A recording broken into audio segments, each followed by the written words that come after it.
పరిశుద్ధ గ్రంథంలో అనేక మంది స్త్రీలు ఉన్నారు. పాత నిబంధనలో స్త్రీలు ఉన్నారు, కొత్త నిబంధనలో స్త్రీలు ఉన్నారు. గొప్ప గొప్ప కార్యాలు తలపెట్టి మరి దేవుని కొరకు వీర కార్యాలు చేసిన స్త్రీలు ఉన్నారు. కొందరు చెడు స్త్రీలు కూడా ఉన్నారు,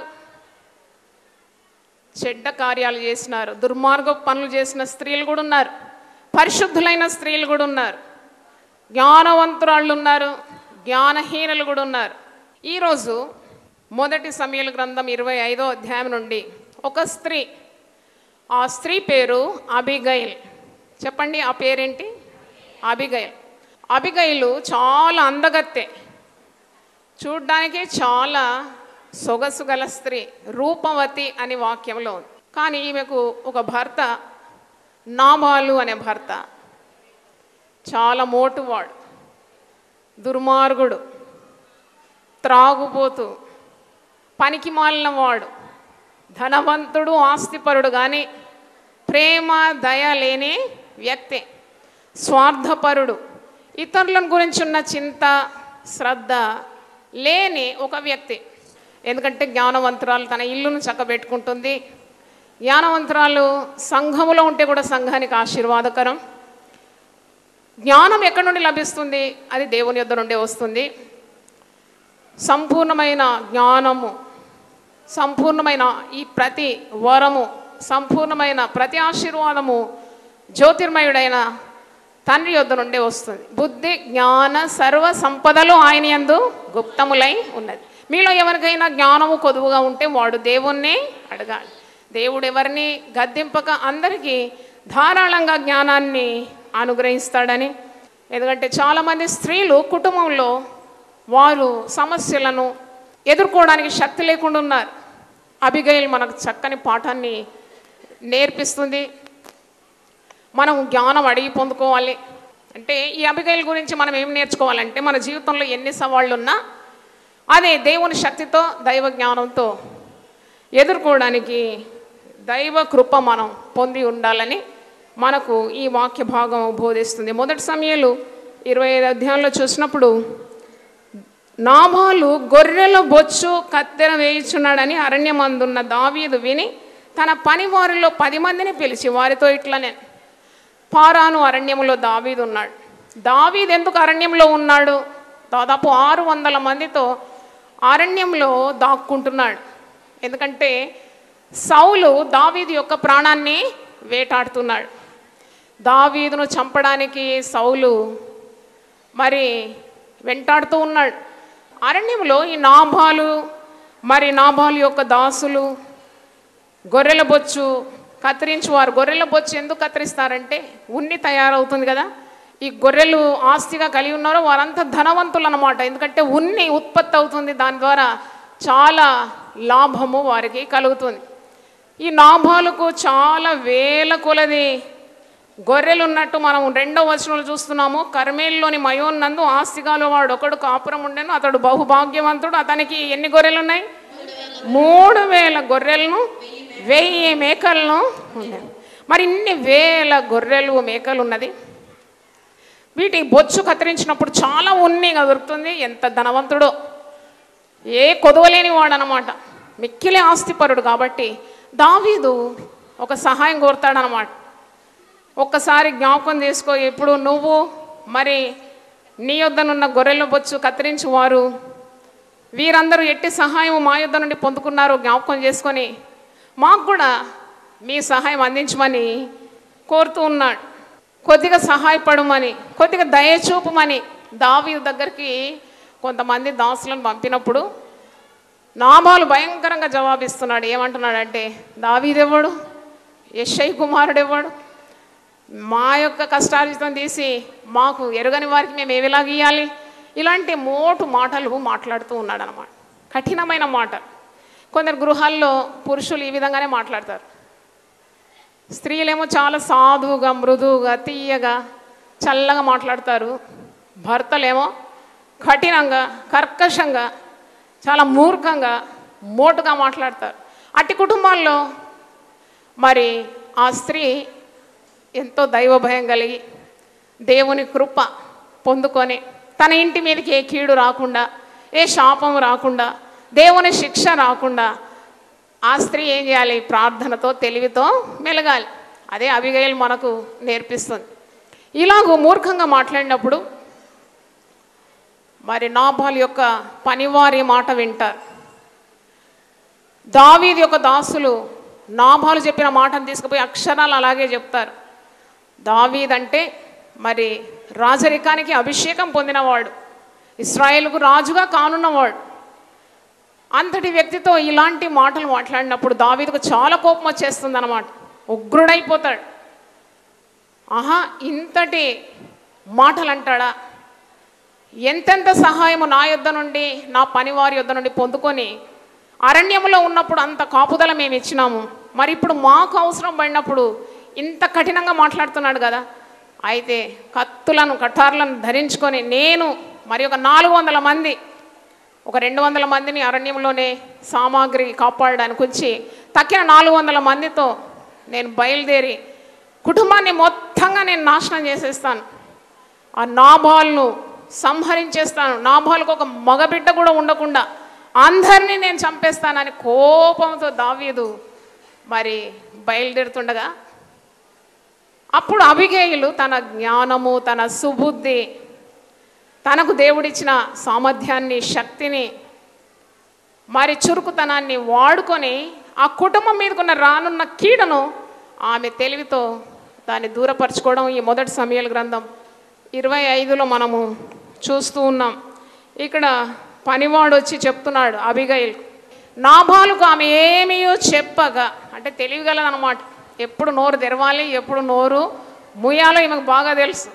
ఆమె త్వరపడి 200 రొట్టెలు, మరి 2 ద్రాక్షారసపు తిత్తులు, వండిన 5 గొర్రెల మాంసము, 5 మానికల వేచిన ధాన్యము, 100 ద్రాక్ష గెలలను, 200 అంజూరపు అడలను గార్ధబముల మీద వేయించి, అంటే ఇంత ఆహారం సిద్ధపరచుకొని, ఇంత మరి రొట్టెలు, ద్రాక్షారసము, మాంసము, ధాన్యాలు, అంటే ఇలాంటి ఆహార వస్తువులన్నీ కూడా మరి ఆమె పనివారికి అప్పగించి, అంత ఆమె కంటే ముందుగా మీరు వెళ్ళి మరి ఈ ఆహార వస్తువులు తీసుకొని వెళ్ళండి, నేను వెనకొస్తున్నాను గార్ధబం ఎక్కి, అంటే గాడిదని ఎక్కి ఆమె కూడా వెనుక వెళుతుంది. ఎందుకంటే దావీదును కలుసుకోవాలి, దావీదు యొక్క కోపాన్ని చల్లార్చాలని ఆమె చేసిన ఈ ప్రయత్నం మనం ఇక్కడ చూస్తూ ఉన్నాం. 23వ వచనం, అబిగయీలు దావీదును కనుగొని గార్ధబం మీద నుండి త్వరగా దిగి దావీదునకు సాష్టాంగ నమస్కారము చేసి అతని పాదములు పట్టుకొని ఇట్లనే దావీదు దగ్గర పోయి కాళ్ళు పట్టుకొని వేడుకుంటుంది అన్నమాట. ఏమంటే, నా భర్త బహు దుష్టుడు, ఆ దుష్టుడైన నాబాలు చెప్పిన మాటలేమీ లక్ష్య పెట్టకు, అతని గుణమే మోటుతనము, మరి క్షమాపణ వేడుకుంటుంది. అంటే ఇక్కడ ఏమని క్షమాపణ ఆమె వేడుకుంటుందంటే 28వ వచనంలో, నీ దాసురాలైన నా తప్పు క్షమించు. ఆమె ఏం తప్పు చేసిందని, ఆమె ఏం తప్పు చేయలేదు, కానీ భర్త చేసిన తప్పు కూడా ఆమె మీద వేసుకొని, నా భర్త తప్పు చేసినాడయ్యా, అది నా తప్పుగా భావించి నన్నే క్షమించు, నేనే చేసిన తప్పు. చూడండి ఎంతగా తగ్గించుకొని, ఎంత తెలివితో ఆ దావీదు యొక్క కోపం చల్లార్చడానికి ఆమె చేసిన ప్రయత్నాలు, ఆ యొక్క కార్యాలు ఇవన్నీ చూసినప్పుడు నాకైతే దావీదు స్థానంలో యేసుప్రభువే కనబడినాడు. చాలామంది స్త్రీలు తమ భర్తల విషయం ప్రార్థన చేస్తారు కదా, భర్తల మోటు స్వభావము, ఎంతమంది స్త్రీలు బాధపడుతున్నారు, ఎంతమంది కుటుంబంలో శాంతి సమాధానాలు లేకుండా ఉన్నారు, ఎంతమంది భర్తలు త్రాగుబోతులుగా ఉన్నారు, భార్యలకు భక్తి ఎక్కువ, మరి భర్తలేమో త్రాగుబోతులు, దేవుని భయం లేదు, మనిషి భయం లేకుండా మూర్ఖంగా ప్రవర్తించేవారు ఉన్నారు. దేవుడు కృప చూపుతాడని నాకు అర్థమైంది. అబిగయీలు ఆమె సుందరవతి, రూపసి, తెలివిగలది, సామర్థ్యం గలది, చురుకైనది, జ్ఞానం కలిగింది, మరి ఎంత మరి తెలివితేటలు కలిగింది. కుటుంబానికి కీడు రాకుండా ఆమె చేసే ప్రయత్నాలన్నీ కూడా దేవుడు సఫలపరిచినాడు కదా. ఏమని అంటుందంటే అబిగయీలు, దావీదుకు ఏం అవసరంతో ఉందో కూడా తెలుస్తుంది అనమాట ఆమెకు. దావీదు ప్రాణభయంతో ఉన్నాడు, పారాను అరణ్యంలో దాక్కుంటున్నాడు 600 మందితో. కనుక ఈ భయంలో ఉన్న దావీదు కోపంతోనే రానై ఉన్నాడు తన భర్తను, ఇంటి వారిని చంపడానికి. అబిగైలు చేసిన బుద్ధి విషయమై దావీదు చాలా ప్రశంసిస్తున్నాడు. ఎందుకంటే అబిగైలు దావీదుతో అంటుంది, నువ్వేమీ భయపడకు, సౌలు చేతిలో లేదు నీ ప్రాణం, సౌలు నిన్నేమి చేయలేడు, నీ ప్రాణము దేవుని జీవపు మూటలో కట్టబడి ఉన్నది, యెహోవా జీవంతోడు నీకే కీడు రాదు. చూడండి ఎన్ని కార్యాలు అబిగైలు చేస్తుంది. ఈ అబిగైలు ఒక కార్యాలన్నీ చూసి అబిగైలును ప్రశంసిస్తున్నాడు. బా, నువ్వు ఎంత మంచి పని చేసినావు, నువ్వు ఈ చక్కని పని చేయకుంటే తప్పకుండా నేను ఉగ్రుడనై వచ్చి నీ భర్తను, నీ పిల్లలను, నీ కుటుంబాన్ని నాశనం చేసేవాడిని. కానీ ఇంతటి కీడు నేను చేయకుండా నన్ను ఆపినందుకు దేవుడు నీకు ఆశీర్వాదము దయచేయును గాక, నువ్వు చూపిన బుద్ధి విషయమై నీకు ఆశీర్వాదము కలుగునుగా. ఎంత బుద్ధి చూపెట్టినావు అంటే, ఒక దైవజన్ని మనస్సాక్షిని ఆమె కాపాడిన స్త్రీగా మారిపోయింది. ఈ స్త్రీ అబిగైలు ఇటు భర్తను రక్షించుకుంది, పిల్లలను రక్షించుకుంది, అటు ఒక దైవజనుడు హత్య చేయకుండా, కీడు చేయకుండా ఆ దైవజనుని మనస్సాక్షిని కూడా కాపాడి, దావీదు కుమారుడా అని యేసు ప్రభుకు పేరు. దావీదు వంశావళిలో యేసుక్రీస్తు జన్మించినాడు. దేవుని హృదయానుసారుడైన మనుష్యుడని దావీదుకు పేరు. ఇన్ని గొప్ప కార్యాలు దావీదు జీవితంలో రావడానికి అబిగైలే కారకురాలైందని మనము వాక్యం నుండి నేర్చుకుంటున్నాం. అబిగైలు మరి దావీదుకు రాణిగా మారిపోతుంది. నాబాలు మూర్ఖ ప్రవర్తన ద్వారా దేవుడు నాబాలును మొత్తినాడు, గుండె పగిలి నాబాలు చనిపోయినాడని ఈ అధ్యాయంలోనే రాసింది. కానీ దావీదు అబిగైలును ప్రశంసిస్తాడు. 8 మంది రాణులు దావీదుకున్నారు, దాంట్లో ఒకటిగా అబిగైల్. అంటే ఇది పాత నిబంధన, మనము పాత నిబంధన నుండి ఒక స్త్రీని ఆమె గుణగణాలు మనం ధ్యానిస్తూ ఉన్నాం. అంటే ఆమె రాణి స్థానానికి ఆమె వచ్చినట్టు మనం వాక్యం నుండి చూస్తున్నాము. దేవుడు అబిగైలు చూపిన బుద్ధి విషయమై ఆమెకు హెచ్చు కలగజేసినాడు, దీవెన కలగజేసినాడు, ఆశీర్వాదము వారసురాలైందని మనం చూస్తున్నాం. ఈరోజు ఈ తెలివిగల స్త్రీ యొక్క కొన్ని గుణాలు మీకు మంచిగా హృదయంలో మరి ముద్రింపబడాలని నేను అది చెప్తూ ఉంటే మీరు వినాలి. మొదటి గుణము అబిగైల్, ఆమె తెలివిగలది, వివేకము గల స్త్రీ, రూపసి, దైవ భయం గల స్త్రీ. బాహ్య సౌందర్యమే కాకుండా అంతరంగములో కూడా ఆమెకేమున్నది? సౌందర్యము ఉన్నది. దేవునికి స్తోత్రం. చూడండి, బాహ్యంగా చాలా బాగా కనబడతారు చాలామంది, కానీ హృదయము మరి పాపంతో నిండి ఉంటుంది, అక్రమంతో నిండి ఉంటుంది. అలాగా వివేకము లేని సుందర స్త్రీ పంది ముక్కుననున్న బంగారు కమ్మి వంటిదండి. ఈమెకు బాహ్య రూపం ఉంది, అందం ఉంది, అంతరంగములో కూడా అందము కలిగిన స్త్రీ. అందముతో పాటు జ్ఞానము కూడా ఆమెకు ఉన్నది. ఎప్పుడు మనం స్త్రీలుగా మనం ఏం అడగాలి దేవుని తెలుసా? జ్ఞానం అడగాలి. దావీదు అబిగైలును ప్రశంసిస్తున్నాడు, నువ్వు చూపిన బుద్ధి విషయమై నీకు ఆశీర్వాదము కలుగును కాక. ఎంత బుద్ధి చూపెట్టినావమ్మా నువ్వు, ఎంత తెలివిగల దానివి. రెండవది చూసినప్పుడు అబిగైలు చాలా ధనవంతురాలు కదా. భర్త ధనవంతుడైనప్పుడు భార్య ఏమవుతుంది? ధనవంతురాలే, ఆమె కూడా ఆస్తిపర్రాలే. భర్తకున్నదంతా ఆమెదే కదా, ఆమె ఆస్తిపర్రాలు, ధనవంతురాలు. కానీ ధనములో ఆమె ఎప్పుడూ అతిశయము లేదామె. మనకు ధనమున్నా కానీ ఆ ధనమంతా ఎవరిచ్చినట్టు? దేవుడిచ్చినట్టు.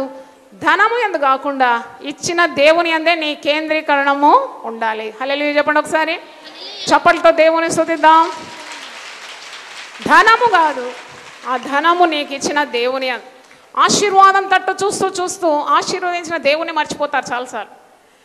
ఆశీర్వాదించిన దేవుని అందే నీ యొక్క కేంద్రీకరణ ఉండాలని మనకు అబిగైలు పాఠం నేర్పిస్తుంది. ధనము ఎందో ఆమె అతిశయించలేదు. ఒక స్త్రీకి ఇలాంటి దయా గుణం చాలా అవసరం. మీ ఇంట్లో ఉన్న పని వారిని చాలా జాలితో, ప్రేమతో చూసే అలవాటు ఉండాలి. కఠినంగా ఉండకూడదు. దయగల వారిపై ఆయన దయ చూపిస్తాడు. కఠినుల ఎడల ఆయన ఎలా ఉంటాడు?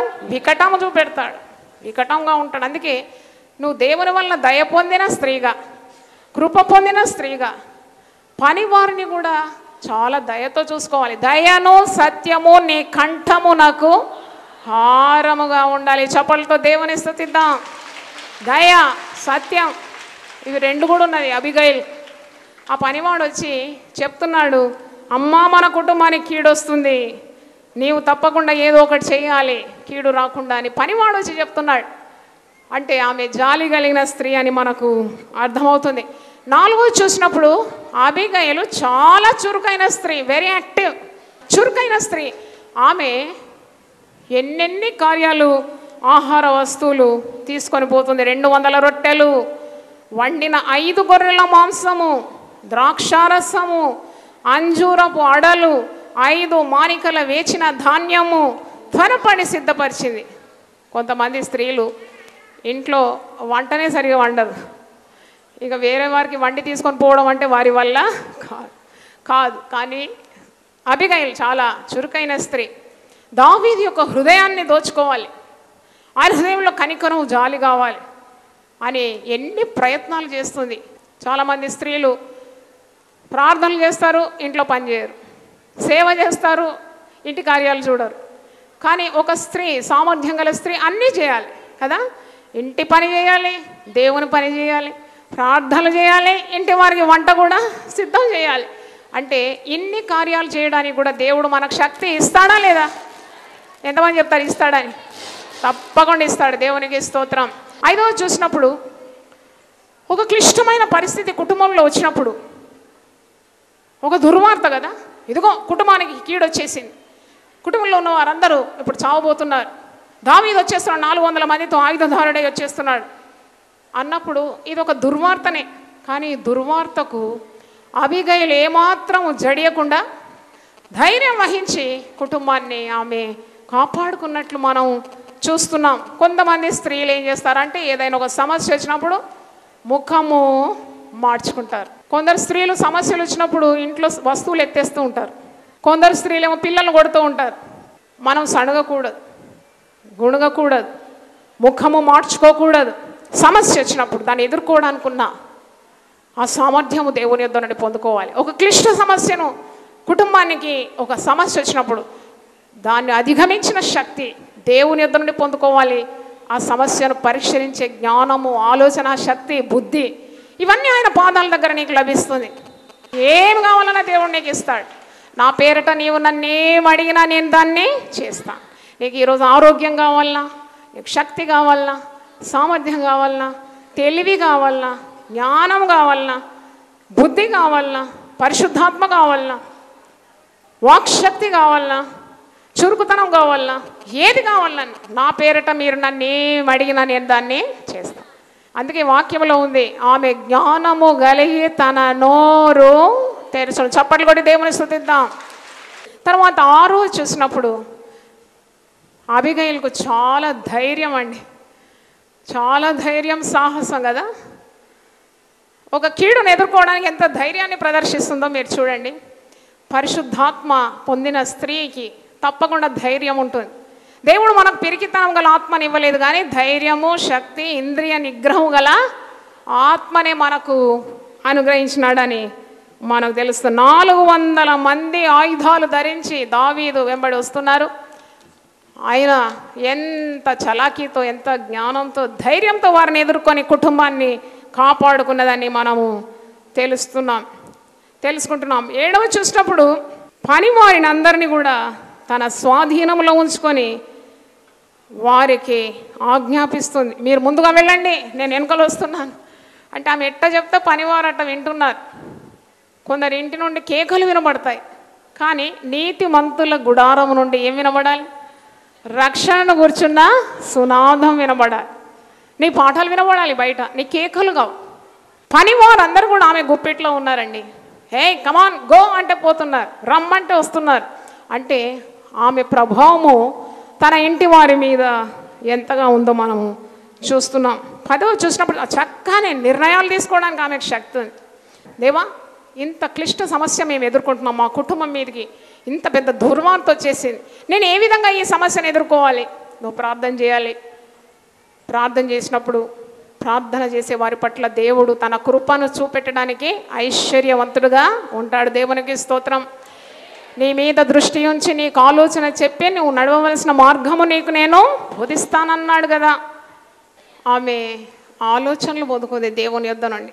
దేవుడు ఇచ్చినాడు ఆమెకు ఆలోచన. సమస్య వచ్చినప్పుడు ఏ అడుగు వేయాలి, ఏ విధంగా మాట్లాడాలి, ఎట్టి కార్యం చేయాలి, ఇవన్నీ కూడా ఆలోచనలు పొందుకున్న స్త్రీ.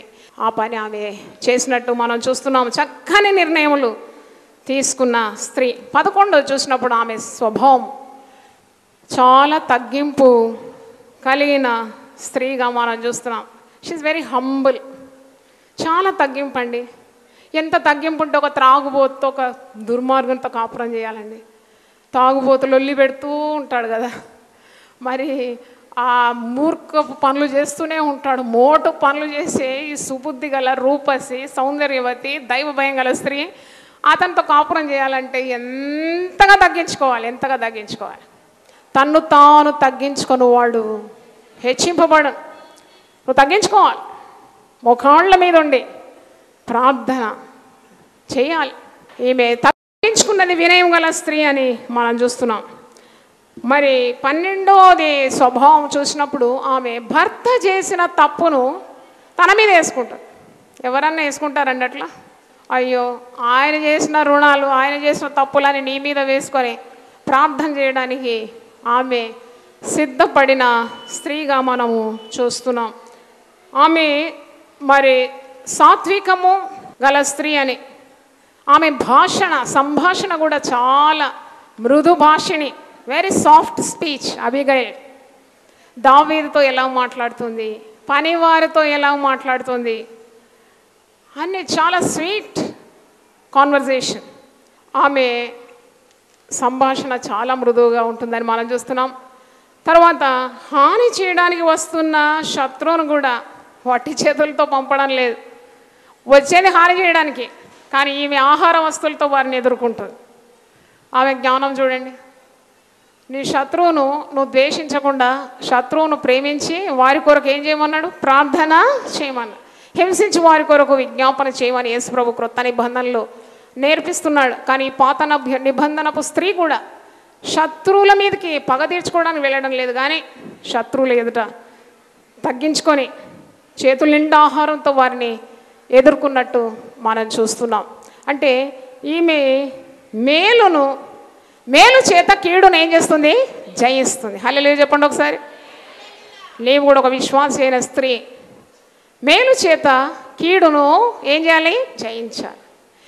తర్వాత ఈమె సత్కార్యాలు చేసే స్త్రీ, దాన ధర్మాలు చేసే స్త్రీ, ధారాళంగా ఇతరులకు ఆమె చేతులు చాపి సహాయం చేసే స్త్రీ అని ఆహార వస్తువుల జాబితా చూస్తేనే మీకు అర్థమవుతుంది. 16 చూసినప్పుడు ఈమె దేవుని ఉగ్రత రావలసిన చోట దేవుని కరుణను దింపుకున్నట్లు మనం చూస్తున్నాం. మరి 17 చూసినప్పుడు ఎక్కడైతే దేవుని ఉగ్రత రావాలో అక్కడ దేవుని కరుణను దింపేది. ఇంట్లో ఇలాంటి పరిస్థితులు ఎదురైనప్పుడు నువ్వు ప్రార్థన చేస్తున్నావు, తగ్గించుకుంటున్నావు, దేవుని చిత్తాన్ని కనుక్కుంటున్నావు, ఉపవాసం ఉంటున్నావు, సుఖాసక్తి వదిలిపెడుతున్నావు, నిన్ను నీవు అణుకోతో వినయంతో దేవుని సన్నిధిలో మొరపెడుతున్నావు. దేవుని ఉగ్రత రావాల్సిన చోట దేవుని కరుణ దేవుడు తప్పకుండా కుమ్మరిస్తాడు. చప్పట్లు కొట్టి దేవుని స్తుతిద్దాం. తర్వాత ఇంకొక గొప్ప కార్యము అబిగైల్లో, ఈమె భర్తను పూర్తిగా క్షమించిందండి. చప్పట్లు కొట్టి దేవుని స్తుతిద్దాం. ఆమె అంతము వరకు కూడా భర్తను క్షమించింది.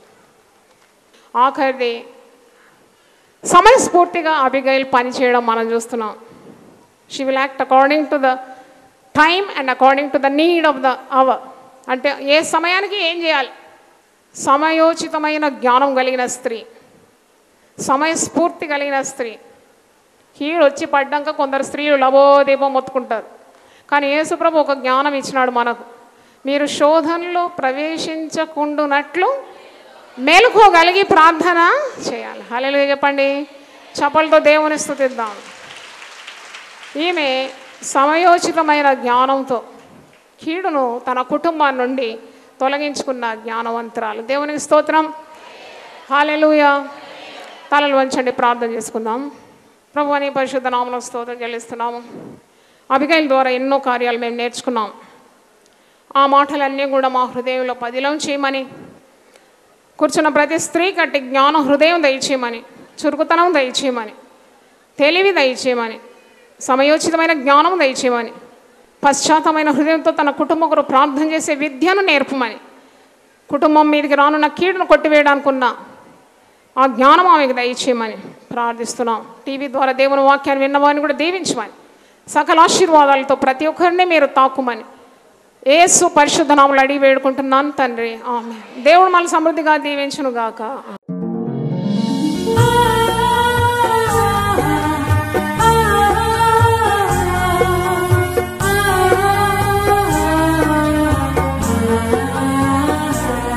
నీ ధనము నీ ఘనము ప్రభు యేసుదే, నీ దశమా భాగము నీయ వెనుదీతువా. నీ ధనము నీ ఘనము ప్రభు యేసుదే, నీ దశమా భాగము నీయ వెనుదీతువా. ధరలోన ధనధాన్యములనీయగా కరుణించి కాపాడి రక్షింపగా.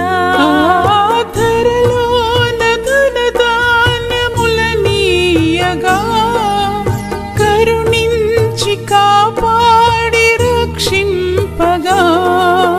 పరలోకనాదుండు నీకీయగా మరి యేసు కొరకీయ వెనుదీతువా. పరలోకనాథుండు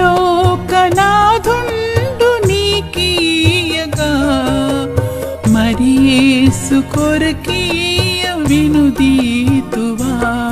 నీ ధనము నీ ఘనము ప్రభు యేసుదే, నీ దశమా భాగము నీయ వెనుదీతువా.